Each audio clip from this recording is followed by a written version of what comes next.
বাবরি মসজিদের ওপরে যে লোকটা প্রথম হামবার মেরেছে, প্রথম শাবলটা যে মেরেছিল, তার নাম হচ্ছে বলবীর সিং। আল্লাহ কিন্তু তাকে ঈমান দান করেছেন, জোরে বলুন সুবহানাল্লাহ। এর পেছনে একটা ব্যাকগ্রাউন্ড আছে। কি আছে? বড় ব্যাকগ্রাউন্ড আছে।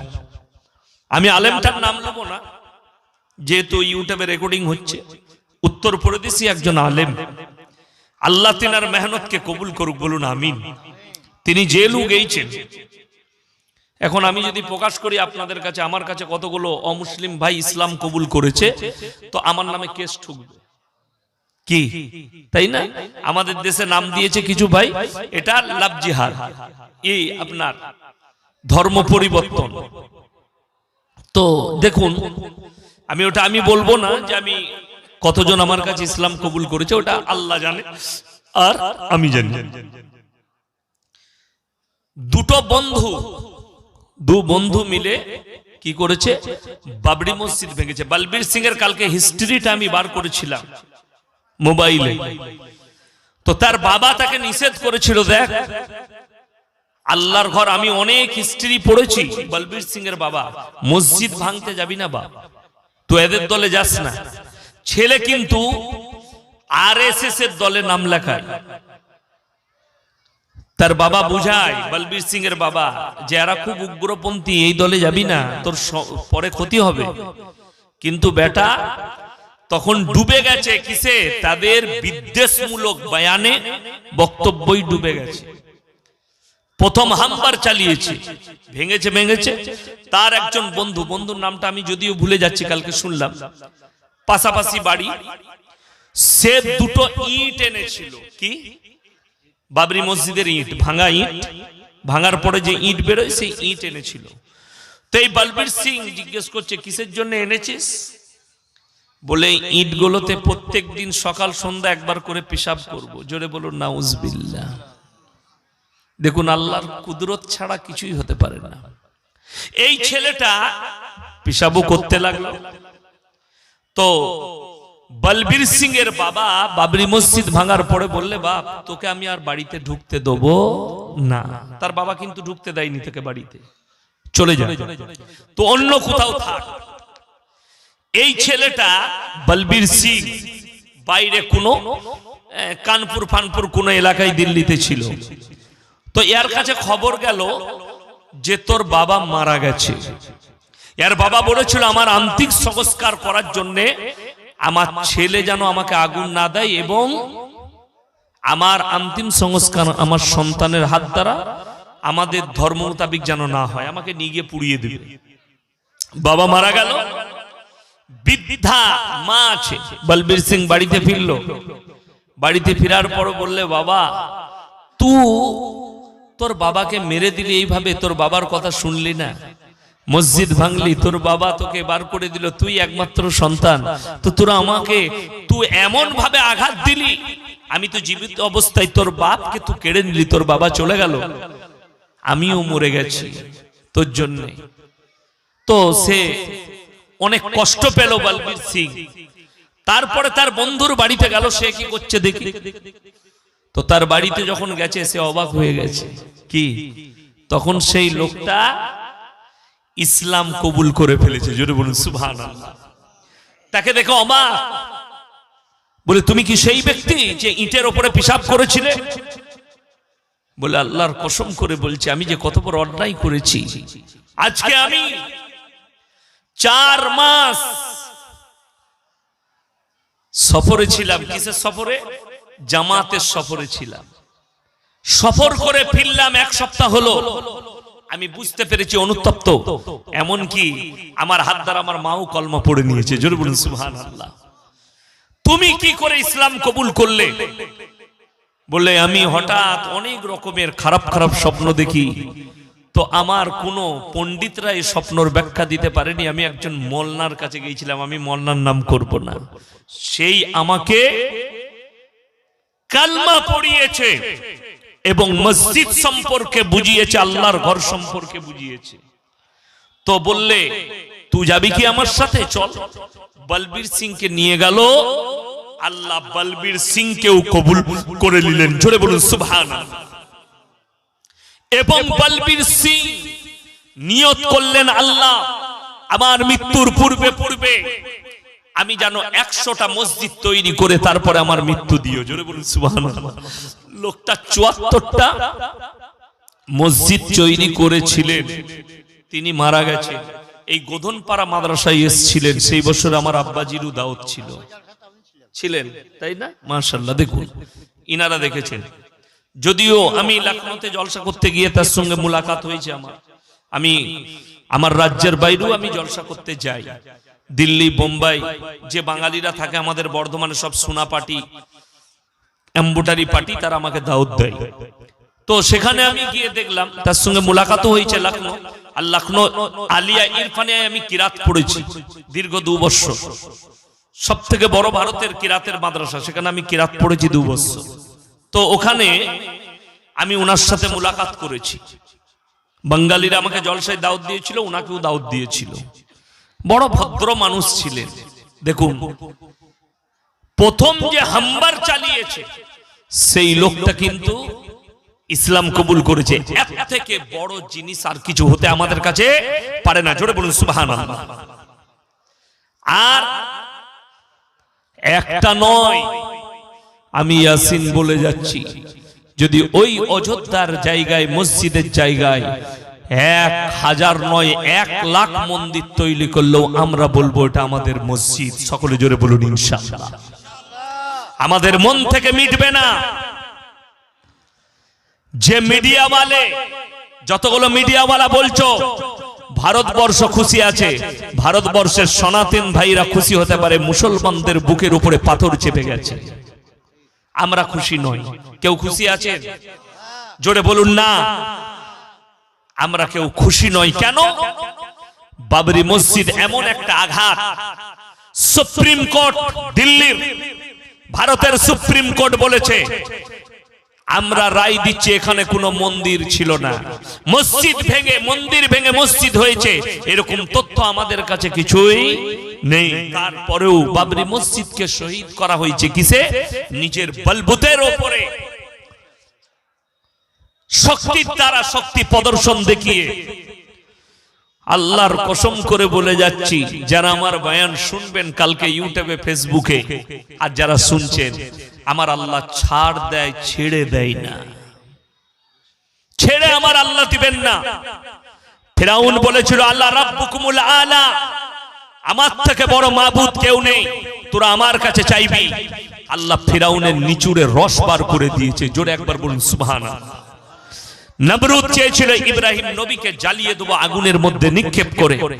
আল্লাহ আগুনকে হুকুম জারি করলে, কুল্লা ইয়া নারু কুনি বারদাও ওয়া সালামান আলা ইব্রাহিম, আমার ইব্রাহিমের একটা পশমকে তুমি জ্বালাতে পারবে না। আল্লাহর কসম, ইব্রাহিম নবীর একটা পশমকে আগুন জ্বালাতে পারেনি। জোরে বলুন না সুবহানাল্লাহ।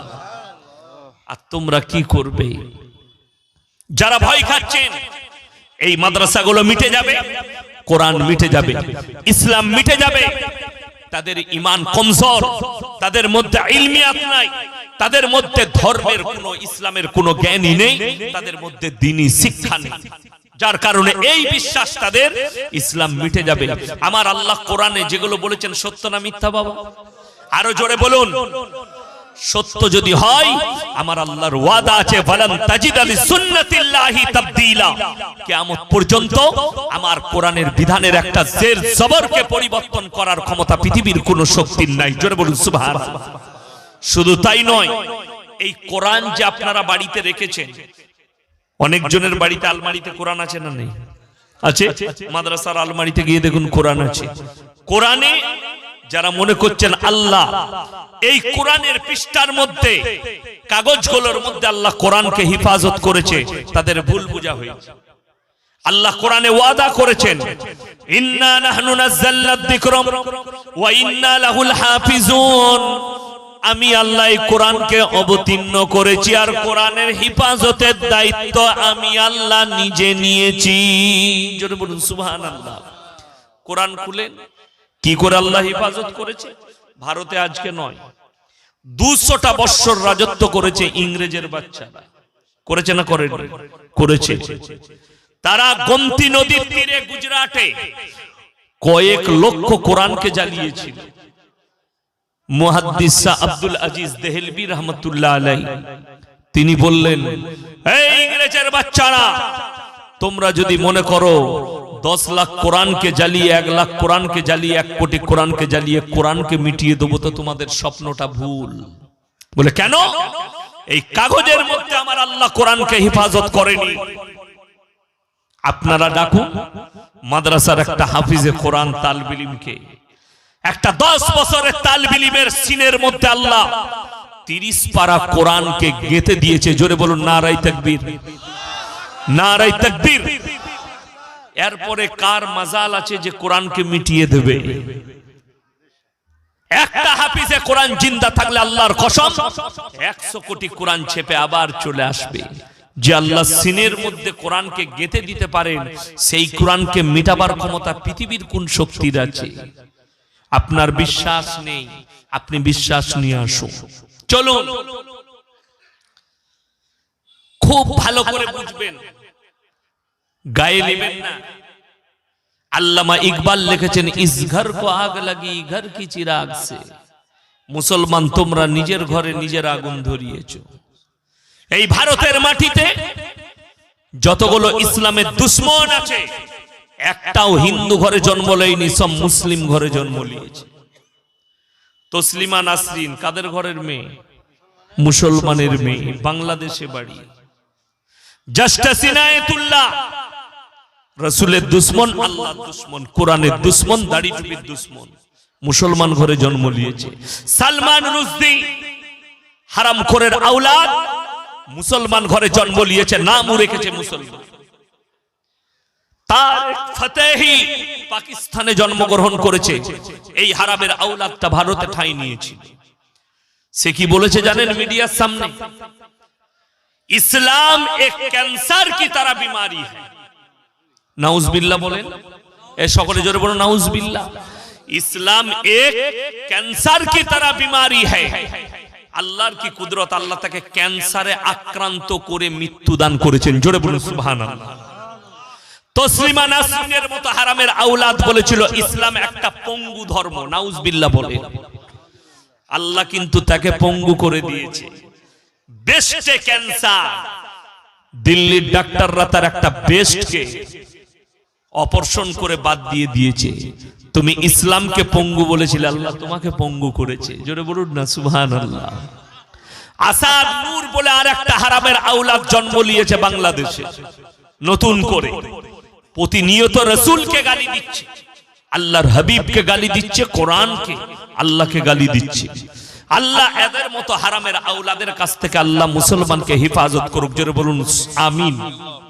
আপনারা একটা কথা শুনেলেন, মোবাইল যারা দেখছেন, যে আমার বাবাজিরা, বৃদ্ধ বাবাজিরা বসে আছেন না, যে যুবকরা বলছো না 5 ওয়াক্ত নামাজ পড়ি, যারা ফুটানি করছেন না আমার মতো পরেজগার নাই, তুমি লিখে নিয়ে যাও, তোমার চাচার নামাজটা সূরাটা একটু ভুল আছে, তোমার চাচার দোয়াটা ভালো করে মুখস্থ নাই, কিন্তু তোর থেকে 100 বছর আগে জান্নাতে চলে যাবে। কেন? তুমি মোবাইল ঘাঁটো, নোংরা বদকার নারী দিকে দেখো, তোর দাদু মোবাইল ঘাঁটে না, মোবাইল জানেও না। আর যারা বড় মোবাইল ঘাঁটেন তাদের প্রতিনিয়ত চোখের জিনা হচ্ছে। আপনি কি মনে করছেন আমাদের মতো মৌলবীরা বাদ যায়? মোবাইলটা খুলবো যেমনি, যে কোনো ফেসবুক খুললেই উলঙ্গ নারীর ফটো চলে আসবে। দেখুন, যারা বড় মোবাইল ঘাটেন তারা একটা তথ্য নিয়ে যান। কয়েকদিন থেকে ভাইরাল হচ্ছে, বোম্বের মহারাষ্ট্রের একটা মেয়ে, যদিও তার নাম আমি লুবো না, নাম নিলে না পাক হয়ে যাব, ফরজ গোসল করতে হবে। আমার কাছে ফতোয়া এটা, কি বুঝলেন? আর আমার এই ফতোয়াই ইনারাও সমর্থন করবে, যে এত নোংরা নারী, যারা তাকে মুসলিম ভাবছে, ভুল হচ্ছে। আমাদের দেশের কিছু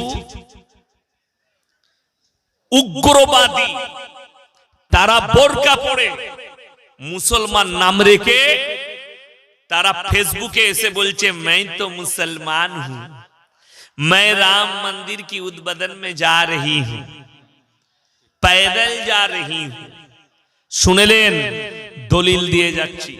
এর বিরুদ্ধে দুটো উত্তরপ্রদেশের ছেলে উত্তরপ্রদেশের মুখ্যমন্ত্রী যোগী আদিত্যনাথ সরকারকে হুমকি দিয়েছিল মারা, তাদেরকে অ্যারেস্ট করা হলো।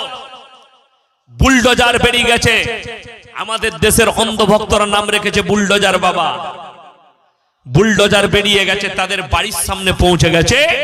যখন ঘর ভাঙবে তখন দেখছে এই ছেলে দুটো মুসলিম নয়, মিথ্যা করে মুসলিম নাম রেখে মুসলমানের বদনাম করতে চেয়েছিল। ছেলে দুটোই হিন্দুদের ছেলে।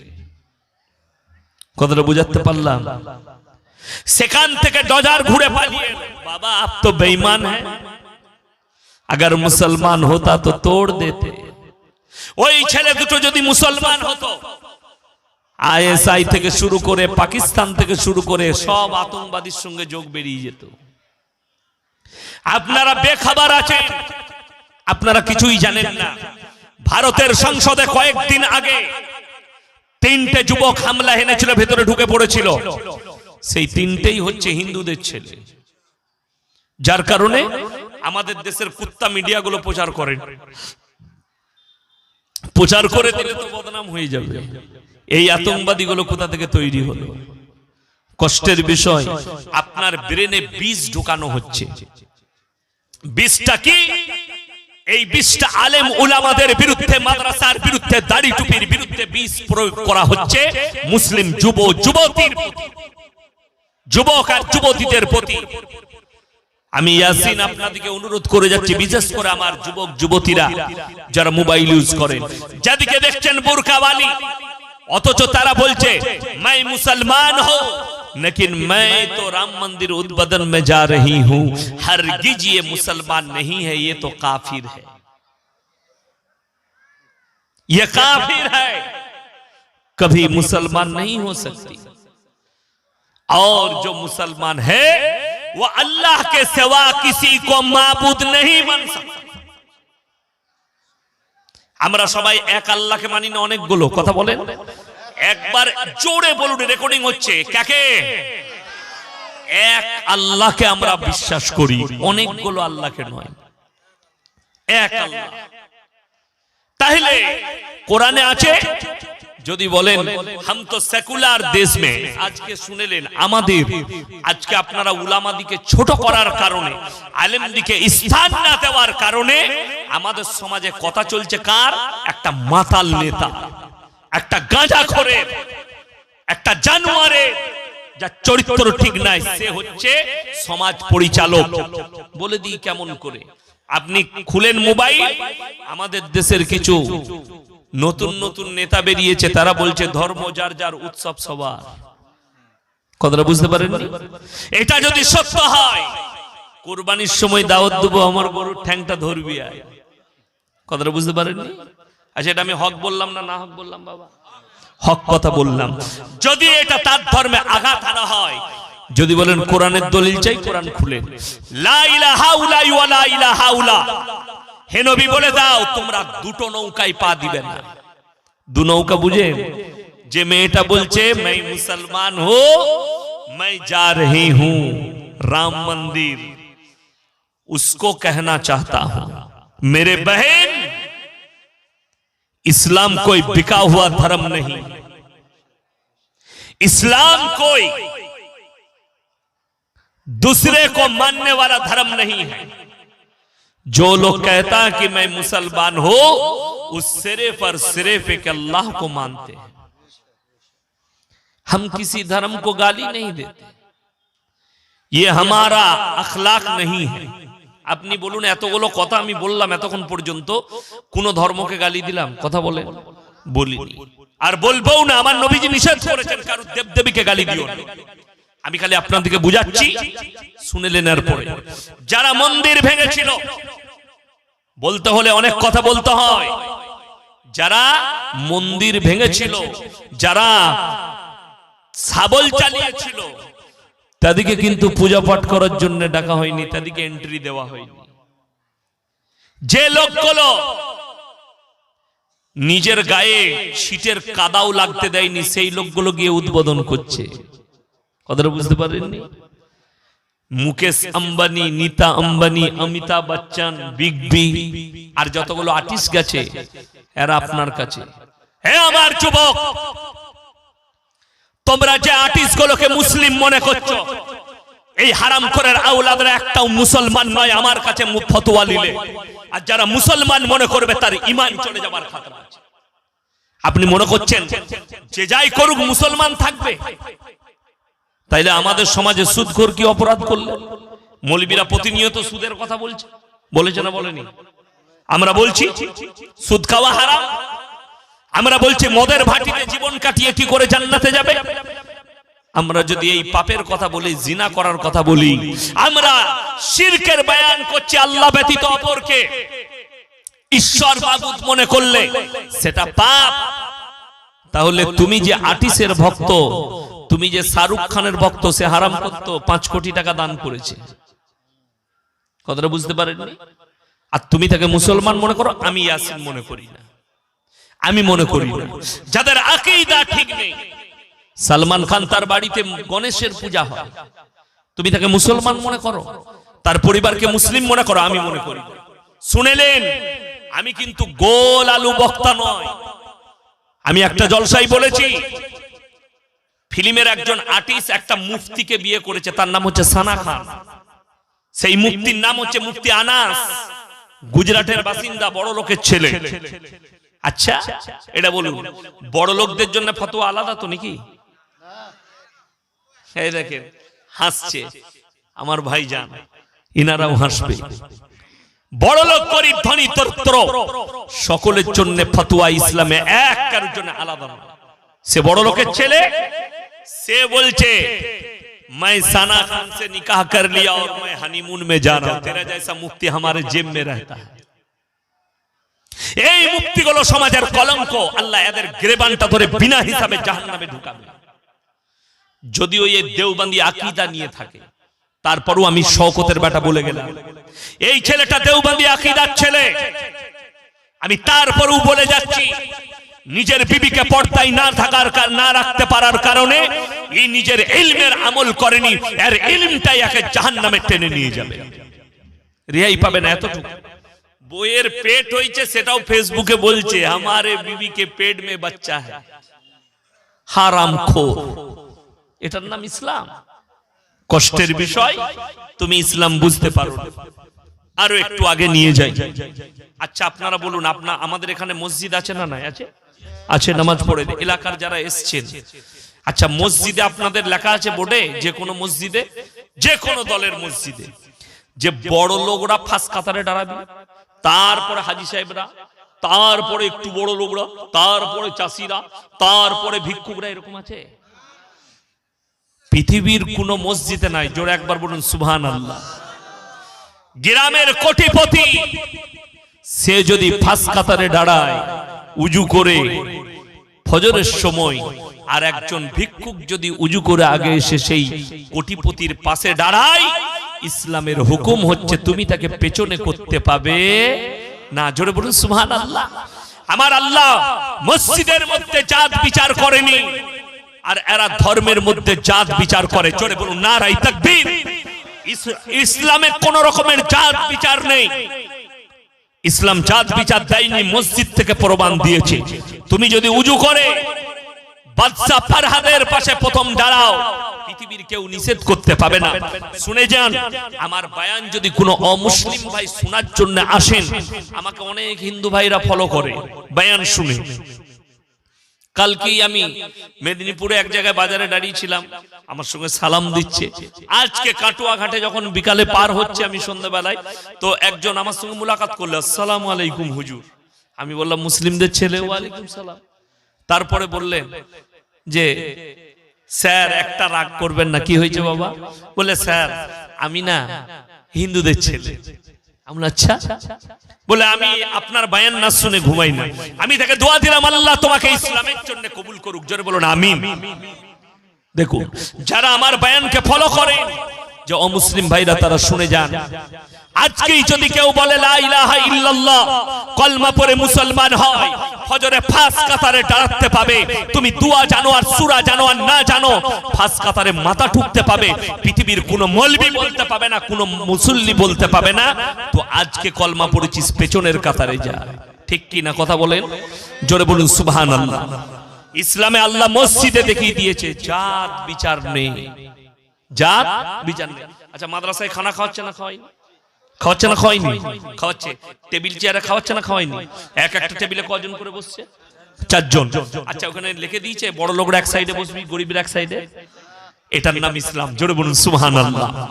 যে বসবে একজন কোটিপতি যদি একটা চেয়ারে বসে, তার পাঁচটাই যদি ভিক্ষুক বসে, কোটিপতির হুকুম নাই আর মাদ্রাসাওয়ালার কোনো মৌলবীর হুকুম নাই যে তাকে উঠিয়ে দিই যে এটা কোটিপতি বসেছে। কষ্টের বিষয় এটাই। আজকে আমার মাদ্রাসার জলসার মিটিং ছিল, 20 ফেব্রুয়ারি জলসা মিটিং ছিল। তো গরুটা আমি দিয়েছিলাম, সবাইকে খাওয়ালাম, খাও দোয়া করো। তো অনেকজন এসছে। তো সেখানে জানেন আমার মাদ্রাসার সেক্রেটারি কি? রাইস মিলের মালিক দেশবন্ধু রাইস মিল। আমার মাদ্রাসার কেসিয়ার আনন্দ রাইস মিলের মালিক। আমার মাদ্রাসার মেম্বার আছে আমিন রাইস মিল। আমার মাদ্রাসার মেম্বার আছে পুরসা রাইস মিল। বহু সব রাইস মিলের মালিক। তার সঙ্গে সাধারণ লোকও আছে, গরিবও আছে। বলা হলো লাইনে বসে যা। সবাইকে দস্তরখান লম্বা বিছিয়ে দেওয়া হলো, লাইন করে বসে গেল যে যার পাশে। এটার নাম ইসলাম।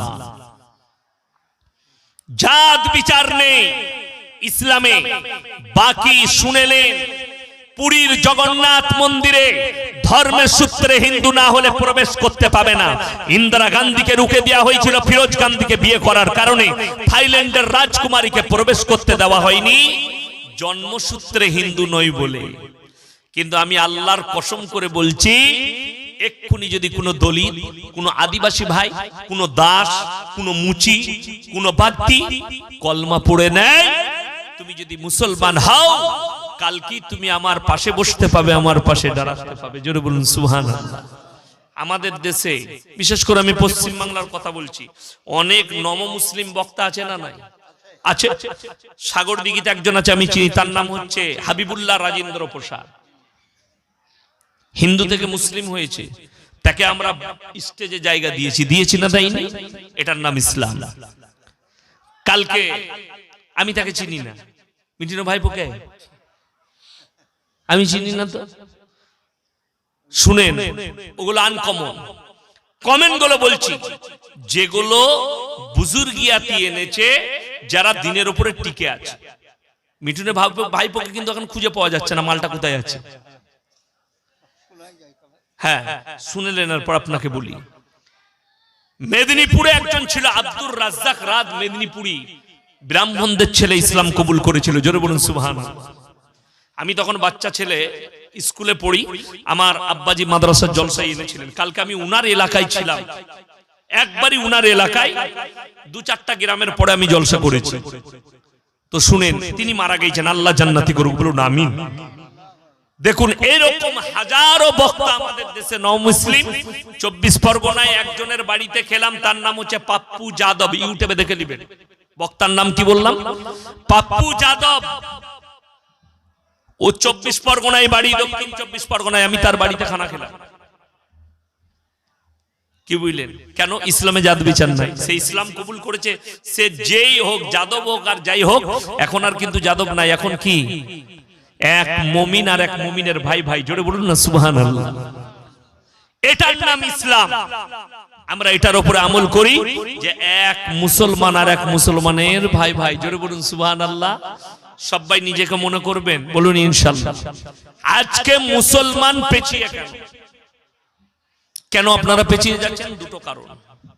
একটা হচ্ছে দ্বীনি শিক্ষা নাই, দুনিয়াবি এডুকেশন নাই। আমি কিন্তু কিছু ডোজ দিয়ে যাব, ডোজগুলো মানবেন তো? জোরে বলুন ইনশাআল্লাহ। হ্যাঁ, ডোজগুলো কিন্তু খুব কাজের, কিন্তু ডোজগুলো খুব কড়া। ওষুধ কিন্তু যত ভালো হয় তত তেতা হয়, ঠিক কি না? কথা বলে, কাজটা কিন্তু খুব ভালো হয়, তো আমি ওইরকম কিছু ওষুধ দেবো, 2-3টে নিবেন, জোরে বলুন ইনশাআল্লাহ। দেখুন এখানে উলামারা বসে আছেন, প্রত্যেকটা মুসলমান নরনারীর জন্য দ্বীনি শিক্ষা করা কি ফরজ। আমি বলে যাই, এখানে যতগুলো ভাই আমার বসেছেন, দাঁড়িয়ে আছেন, মায়েরা যারা বসে আছেন, 98% মুসলমানের কাছে দ্বীনি শিক্ষা নাই। ঠিক বললাম না ভুল বললাম? যদি বলে দ্বীনি শিক্ষার কি প্রয়োজন আছে, শুনেলেন, দ্বীনি শিক্ষা না থাকার কারণে মুসলমান হারাম হালালের বিচার করতে পারে না, দিন আর বদ্দিন চিনতে পারে না, শিরক আর বেদাত চিনতে পারে না, কুফরি চিনতে পারে না। বেঈমান কাফেররা যে জালটা আপনার উপরে ছুড়ছে, সেই জালটা দেখার ক্ষমতা আপনার চোখে নেই, যেহেতু আপনার কাছে দ্বীনি শিক্ষা নেই। দ্বীনি শিক্ষা কোথায় করবেন, কতটা করবেন? অতটা দ্বীনি ইলম হাসিল করতে হবে যতটা করলে হারাম হালাল চিনতে পারেন, দিন আর বদ্দিন চিনতে পারেন, শিরক আর বেদাত চিনতে পারেন, বেঈমান কাফেরের কুফরি গুলো চিনতে পারেন। রাগ করবেন না। এই গত মাসটা, এটা জানুয়ারি মাস চলছে না চলেনি? জানুয়ারি। এর আগের মাসটার নাম কি ছিল? ডিসেম্বর। আমাদের মুসলিম ছেলেরা মেয়েরা, শিক্ষিতদের কথা বলছি, অশিক্ষিতরা শুনবেন না, অশিক্ষিতরা ভালো, শিক্ষিতরা তারা 25শে ডিসেম্বর ক্রিসমাস পালন করেছে বহরমপুরে, কলকাতা পার্ক স্টেটে, বিভিন্ন জায়গায় গেল। 1 জানুয়ারি 31শে ডিসেম্বর আমার জলসা ছিল মালদা সুজাপুর। সুজাপুরের নাম শুনেছেন না শুনেননি? সুজাপুর। সেই সুজাপুরে একটা চাষপাড়া বলে পাড়া আছে, তারা দাওয়াত দিয়েছিল। আমি জলসা শেষ করলাম 11:30টায়। কটায়? 11:30। আমার 13 থেকে 14 মিনিট লাগলো কোথা আসতে, কালিয়া চক আসতে, আমার গাড়িতে, হাই রোডের উপরে। এসে দেখলাম কয়েকটা গাড়ি জামে দাঁড়িয়ে আছে, জাম করে দিয়েছে। আমি বললাম লরিগুলোকে ওভারটেক করে সামনে নিয়ে চলো। আমি সামনেই বসেছিলাম, সামনে এগিয়ে এলাম। 50 থেকে 60টা মুসলিমদের ছেলে 50,000 থেকে 1 লক্ষ টাকার যেমনি 12টা বাজলো, বাজি ফুটালো। নাউজুবিল্লাহ বলেন। তারা কি পালন করলো? 1 জানুয়ারি পালন করছে, তাই না?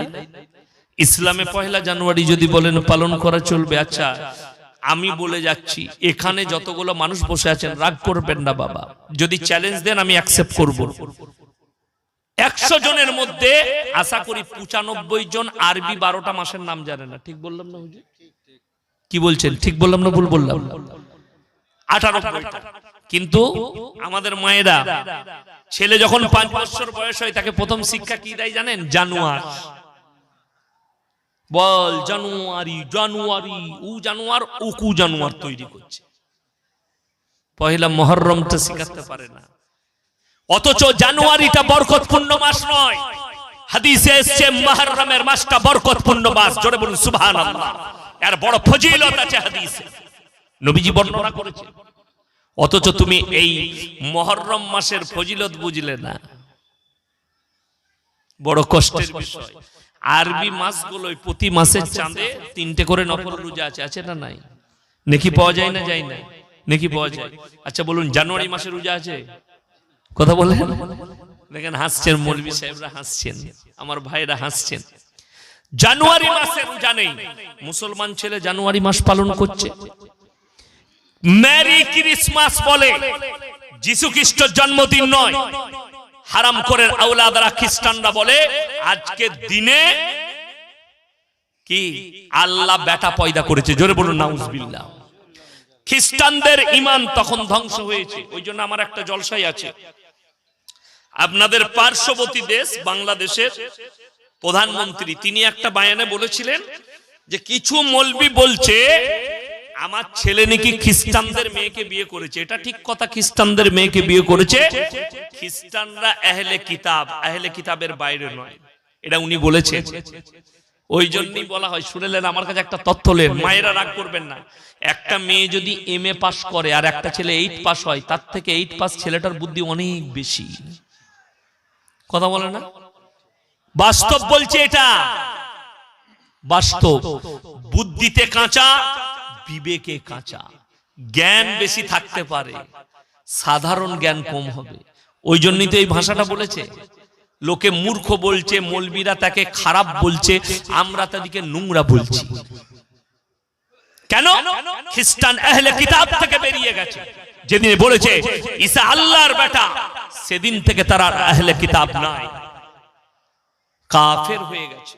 কোরআন খুলে আপনাদেরকে বুঝিয়ে দিই। আচ্ছা, হাত তুলে বলুন আগামী থেকে কে কে ফিস্টি করবেন না পহেলা জানুয়ারি? হাত তুলে বলুন তো জোরে ইনশাআল্লাহ। যুবক দিকে বলছি, কেউ ফিস্টি করবেন না, জোরে বলুন ইনশাআল্লাহ। আচ্ছা, রমজান মাসে তোমরা যদি মসজিদে একসাথে চাঁদা তুলে ইফতারি করো, গরিবকে খাওয়াও, নেকি আছে না গুনাহ? নেকি আছে, জোরে বলুন সুবহানাল্লাহ। তোরে বুকা পহেলা জানুয়ারি যে টাকাটা ফিস্টি করবে ওটা জমা করে ইমামের কাছে রাখ। রমজান মাসে পহেলা রমজান এই টাকাটার ইফতারি হবে গোটা মুসল্লিদের, জোরে বলুন সুবহানাল্লাহ। এতে লাভ আছে, এতে লাভ, নেকি পাবে। একটা রোজদারকে কেউ যদি রোজা খোলায় 30টা রোজদারের সমান নেকি তার নামায় আমলে আল্লাহ লিখবেন, জোরে বলুন সুবহানাল্লাহ। তো আপনি পহেলা জানুয়ারি পালন করছেন, কোরআন খুলে আমার আল্লাহ রাব্বুল আলামিন কোরআনে বললেন গায়রিল মাগযুবি আলাইহিম ওয়ালাদ-দাল্লিন। মাগযুম মানে ইহুদি, আর দাল্লিন মানে হচ্ছে নাসারা। এই দুটো দলই পদভ্রষ্ট এবং এদের যারা অনুসারী হবে তারাও পদভ্রষ্ট হবে। এদের যারা অনুসারী হবে আমার আল্লাহ কোরআনে বললেন তারাও পদভ্রষ্ট। কেউ এদের অনুসারী হবেন না, জোরে বলুন ইনশাআল্লাহ। রাসূলের অনুসারী হন, আলেমদের অনুসারী হন। কষ্টটা আমাদের মৌলবীদের কখন লাগে জানেন? সেলফি তুলে জলসাই গেলে বলে হুজুর একটা সেলফি লুবো, সেলফি তুলে আমাদের চুল কাটে শুয়োরের মাথার। ঠিক বললাম না? যুবকরা সেলফি তুলে আমাদের প্যান্ট পড়ে ছিঁড়া। কষ্টটা ওই জায়গায় লাগে। আজকে শুনেলেন আমরা হারাম হালাল বুঝতে পারিনি। মুসলিমদের ছেলেরা হারাম কিরকম বুঝেছে বলে দিই, হারাম হালাল শুনেলেন। যারা আছেন দোয়া কবুল হওয়ার জন্য শর্ত হচ্ছে হালাল খাবার। সবাই খাবেন, জোরে বলুন ইনশাআল্লাহ। হ্যাঁ, হালাল খাবার হচ্ছে শর্ত দোয়া কবুলিয়াতের জন্য। তো চলুন, মুসলমান ছেলে হালাল হারাম কিরকম বুঝেছে। আপনাদের মুর্শিদাবাদের ছেলে অনেক লড়ি চালায় না, ট্রাক চালায়। আমার এলাকার বর্ধমানের ছেলেরা বালির লড়ি চালায়, পাথরের লড়ি চালায়। তো দুটো মুসলমানদের ছেলে হোটেলে দাঁড়িয়েছে। দাঁড়ানোর পরে হোটেলে ঢুকেই বলছে এক বোতল মদ দে তো ভাই। মদটা খেয়ে নিল। তারপরে বলছে রুটি আর মাংস নিয়ে আয়। যে হোটেলের কর্মচারী আছে বেচারা রুটি আর মাংস এনেছে। যখন রুটি আর মাংস এনেছে তখন বলছে মুরগিটা জবাই না কাটা। আল্লাহ মার হারাম করকে জুতো করে। আচ্ছা, যে মদ খেয়েছে তার রেটে জেনে লাভ আছে কেন? মদটা হারাম আর মুরগিটা জবাই খেলেই হালাল হয়ে যায়? তুই তো প্রথমেই হারাম চালিয়েছিস। এই হচ্ছে মুসলমানের হাল। আরো একটা ডোজলেন, আপনি শুনে গেলেন। ইয়াসিন ভাই এসে আমাদের মাদ্রাসায় জলসায় বলে গেলেন জবাই করা মাংস খেতে। আজকে সকালে আমার মাদ্রাসায় একটা কসাই এসেছিল, যাই হোক মাংসাই গরু করেছিলাম, সে গোশপোষ দেয়, আমাদেরই বন্ধু মানুষ। তাকে আমি একটা তথ্য দিলাম, আমি 100টা কসাইয়ের মধ্যে 95 জন বেনামাজি নেমো খারাম কসাইরা। ঠিক বললাম না ভুল বললাম? সবাই কি বলি নাই, 95টা বললাম। নামাজ পড়ে না, কিছু কিছু মাল আছে সে তো মদই চালায়। কি বললেন? কসাই মদ খায়। আল্লাহ তাদেরকে হেফাজত করুক, বলুন আমিন। আপনি এটাও ভাববেন কোন লোকটার কাছে মাংস খাচ্ছি। ওই জন্য আমাদের দেশে অনেক নিয়ম আছে, যার কাছে গোশ কিনে না। কেউ যদি মুয়াজ্জিনকে দিয়ে ইমামকে দিয়ে গরু জবাই করায় কোনো কসাই, তার কাছেই মাংস লোকে কিনে। কথাটা বুঝতে পারেন? আমার মাদ্রাসার ছাত্র বাবুর্চি শিক্ষককে ডেকে নিয়ে গিয়ে যে জবাই করায় আমি তার কাছেই মাংস নিই বাড়ি, তাছাড়া নেব না। যাত্রার কাছে মাতাল করবে না গাঁজাখোর। শুনেলেন আমার ভাই, আপনি এটা বুঝলেন যে আমাকে জবাই করা মাংস নিতে হবে। সকালবেলায় বাজারে গেলেন, গিয়ে বললেন ভাই আমাকে জবাই করা মাংস দিতে 1 কিলো। হুজুর বলে গেছে জবাই করা মাংস কিনছেন, কিন্তু টাকাটা আবার সুদের টাকা। একই ব্যাপার দাঁড়িয়ে গেল। কথাটা বুঝাতে পারলাম? এরপর সুদের বায়ান করলে কি হবে জানেন? সকালবেলায় আপনাদের দেশে যত চায়ের দোকান আছে বলবে বাজে হুজুর এনে নিবে, ওটা ফালতু লোক। কারা বলবে? সুদখোর মাল কটা বলবে, ওরা গাল দিবে।